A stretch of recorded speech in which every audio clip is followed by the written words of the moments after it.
Welcome to Gene and Mike do the New York Times crossword. Hi, I'm Jean. And I'm Mike. And today we're doing the crossword for Saturday, September 7th, 2024. So, did you do the crossword? Kinda, sorta. Kinda, sorta. Does that mean it was tough? Well, it was very, very difficult for me. I just was getting nowhere last night. And so then today I was just too busy to do it. So I relied a lot on wordplay to fill in most of it. So Okay. I just didn't really have time to concentrate on it. I mean, it's a Saturday. That always takes me at least an hour or so. Right. I just didn't have that kind of time today. So, Yep. busy all day. It was tough. And you needed time to be able to sort of sit down and concentrate. Yeah, you really did. I just, I got one here and one there, but, once I got it all filled in, I'm like, oh gosh, there's a lot in here. I just really didn't know. So every corner had something that it's like, I have no idea what they're talking about here. It was brilliantly difficult. It reminded me of last Saturday's. And yes, very much so. it felt like last Saturday's for me for like the longest time. And I looked and at the half hour mark, I had maybe a third of it done, maybe a third. And then I somehow lucked out, and all of a sudden I could see a bunch of answers in the top left corner. I'm not even sure how that happened, but it was a real challenge. The clues were magnificent. I mean, they were deceptive, no doubt, but I don't think there was a lot of pop culture in here. And that's probably what saved me. You get to the point where it's just like, I'm sorry, I don't know this actress from 1921, but was there a lot of I don't think pop culture? There was any, Yeah. really. I don't remember any. But, starting even with like one across. Well, there was that one about the Goonies, 33 across, one of the Goonies and the Goonie. Oh, you're right. Yeah, I got that through the crosses. Mikey. Just at the very beginning, labor tactic. It was 6 letters long, and I thought, oh, it's a strike. But it was Lamaze. Right. It's like, oh, man. That was painful. One down, an impasse was a log jam. Right. I couldn't think of the word log jam. Eventually. And 13 across, etymologist interests. So I have a hard time keeping etymologists and entomologists straight in the same way that I have trouble keeping Yalta and Malta straight. No. And so I'm like, okay, is this an insect? Insects, because insects would have fitted. Or is it origins, because like the origin of a word? It's just like, they're both 7 letters long. This is cruel. Yeah. So I put insect to begin with, but then I realized, no, this is the one talking about like word usage and stuff. So I think, I'm trying to think of a good mnemonic. I think maybe entomologist has got the N, and you think about an insect, it's also got an N. yeah. I guess that's going to be my mnemonic from now on. The one beneath it, family inheritance, ? So I knew it had something to do with genetics. And in fact, that's what I wrote down first, genetics. And then I thought it was bad genes. I thought gene was the last part of it. Yeah. DNA genes or something. Yeah. But it was gene pool. Gene pool, yes. Another thing that made this hard, 5 down was whizzes, and 38 across was whizzes. Right. I'm like, I knew that one of them had to be aces. Yes. I just felt it in my bones, but I didn't know which one. Right. And for the other one, I couldn't think of any other word for a while. It was zips. So that was tough. Yeah. 6 down, the experimental music documentary of 2024, Eno. The fact they said it was experimental music and it was 3 letters long made me sort of head towards Eno, but not fast enough. Yeah, but I thought that I didn't think that was recently music. Maybe this was a historical movie. Well, it was a documentary. The documentary apparently came out this year. I don't know. Any listeners? Have you heard the Eno documentary? Let us know what you think about it. No spoilers, though, please. 7 across, ding dong. I'm like, okay, are we talking about the bell? Are we talking about the idiot? Are we talking about Tupperware? I went for dum-dum, Oh. and then I went for dimwit, and after a very long time, I went for doofus. Because 8 down, haven't we had this before as a clue? Relative of a heckelphone Yes. is an oboe. I knew that one. That was like one of the Really? only ones I knew. Wow. I love the name, heckelphone. It sounds like what you use when you're going to do a prank call. Quickly, to the heckelphone. And it's just such a great word. And it's an oboe. So, I mean, I guess they have things like what? Saxophones or... There are other kinds of phones that are musical instruments. Sousaphone. Sousaphone, not saxophone. That's more like a tuba. Oh, okay. But it was still a phone. And of course, my phone can make all sorts of music. True. 10 down, trivia worth learning, fun facts. See, they've stolen the Fun Fact Friday phrase from us. I noticed. Joel, we're going to demand royalties or something here, or at least permission to reproduce your puzzle.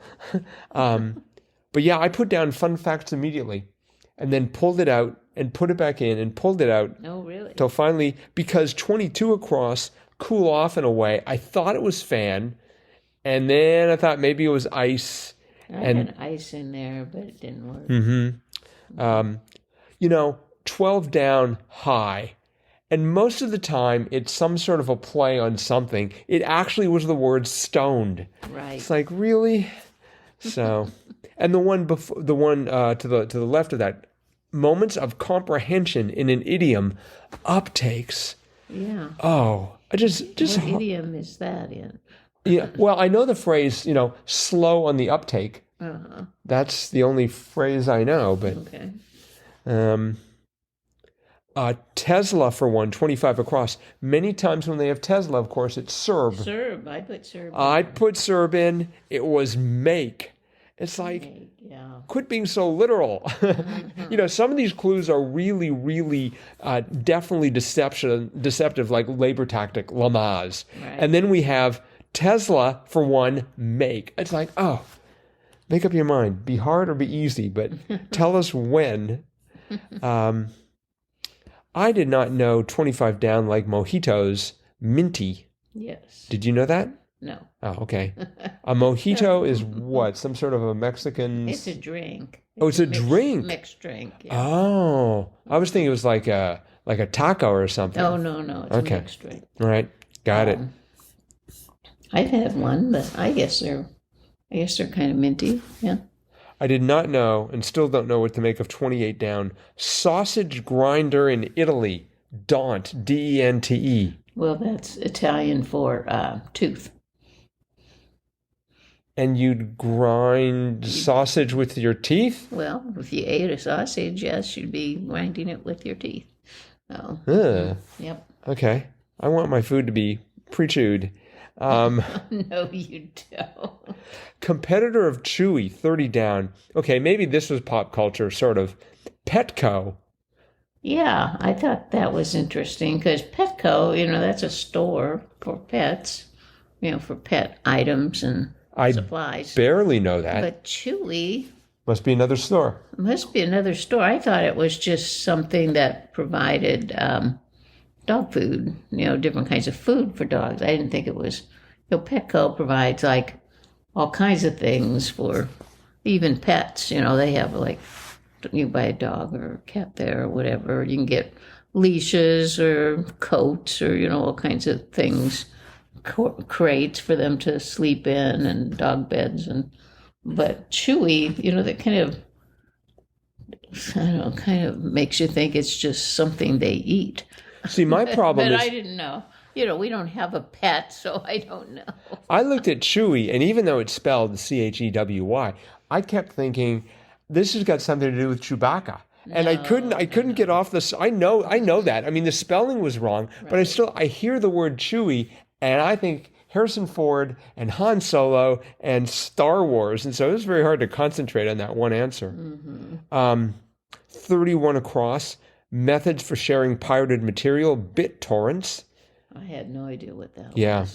See, I think, we always say that if there are a couple of a couple of words can make a difference. And if you have one that runs the entire length of the crossword, that almost does, that can make a huge difference. And it didn't come to me immediately, but I know about BitTorrent.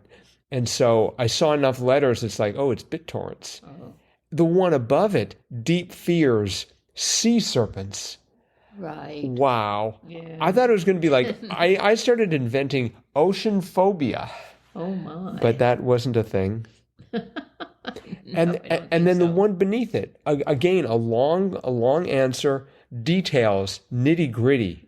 I was trying to go for like specifications. Oh yeah. Just hard. Yeah. 34 across. It might be fluid. Ounce. Right. Yeah. I look at this now and I'm like, how did I get any of this? I know I didn't. No. Well, like I said, I had a tremendous degree of difficulty doing this. It was just 33 down. That was a word I'd never heard of. Mountain grouping, massive. Yes. Massive. I've never heard that. I've heard the word. I'm trying to think of doesn't that look like the name of a dog of some sort? Yes, mastiff. Mastiff. Okay. But it's massive. Well, it makes sense, right? Massive mountains. Mountains are big, so you want to say that they're massive, but in this case, they're just massive. Maybe someone's trying to say, look at this massive, and then they fall off of the mountain just as they're getting to the V, and all you hear is, look at this massive! I think that's what's happening there. I think that's the origin of the word massive. Could be. Okay, Mr. Entomologist. What about 37 down? Well, did you say etymologist? Etymologist. Okay, just checking. Which one? 37 down. Computer accessory. Dongle. Dongle. What's a dongle? So a dongle is anything that you plug into a computer. It's like typically it's a cable with some sort of an adapter on the other end so you can plug stuff in. Oh. So like if you're trying to connect to okay, I don't want to get too in the weeds here, but that's basically it. It's like a small cable that plugs into the computer and then plugs into another kind of cable. Oh. Okay. So did you get dongle? No. Oh, okay. Of course not. Oh, shoot. Next to it, we had seriously memorial. Let me try that one more time. Seriously memorable was iconic. Right. And that was.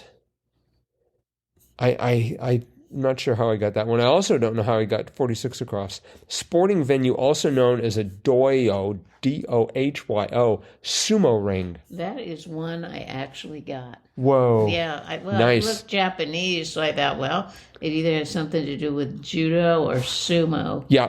And 40 or 17 down was levels of corporate hierarchy. So I thought, well, it's got to end in an S. But that must be sumo. Yes. And I knew they play sumo, or it's in a ring. So I put ring, and it was right.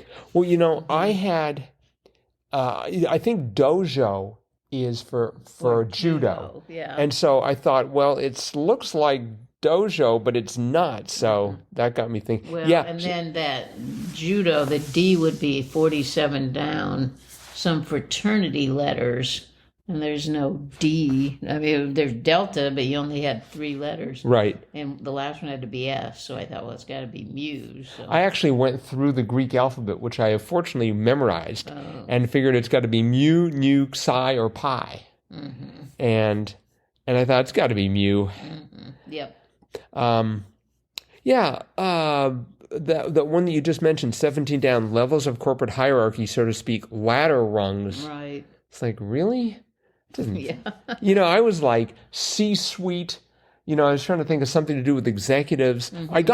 I thought of, climbing the corporate ladder. So I kind of had that ladder at the bottom, or, at this as the second part, but it's actually the first part, ladder rungs. Right. Mm-hmm. Something that really hurt me for the longest time, 21 down, censoring in a way.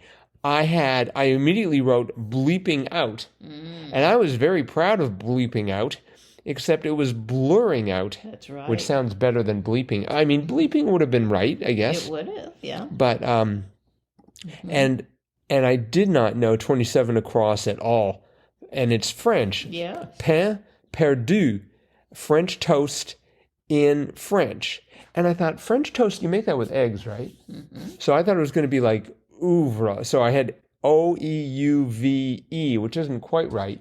But I was going for like egg, but it's perdu. What's perdu mean? Well, I want to say that means lost. Like, let me just... Lost bread? Well, I think so. Let's see. It translates as lost. I think the verb is actually perdre, Pedre.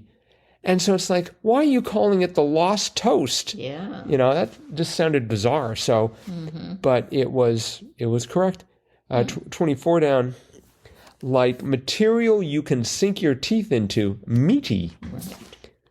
One other one I got right away was the very last one, 51 across, where you might say, that's the spirit. Oh. Seance. I did get that one. Very nice. I started thinking about pubs. Oh. And I wasn't sure, how that was going to work, but... Well, I had the S from Muse. Right. And so I thought, it's a seance.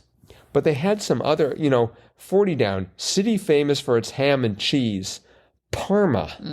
Is that in Italy as well? Yep. Okay. See, Parmesan cheese. I was thinking it was going to be like Philly, and I thought, well, Philly's known for cream cheese, but I didn't know if they were. That was in yesterday's puzzle. Was it? Yeah. Parma? City of brotherly love. Oh, okay. It was Philly, yeah. So, but they aren't known for their ham and cheese, right? They're known for their, what do they call them? Cheesesteak sandwiches, I think, yeah. I was looking at that clue and I immediately thought, I can definitely rule out Tel Aviv. It's not known for its ham and cheese. Definitely not, no. So, all right. Well, I think that is it for the crossword. Just every single one of these clues was a struggle.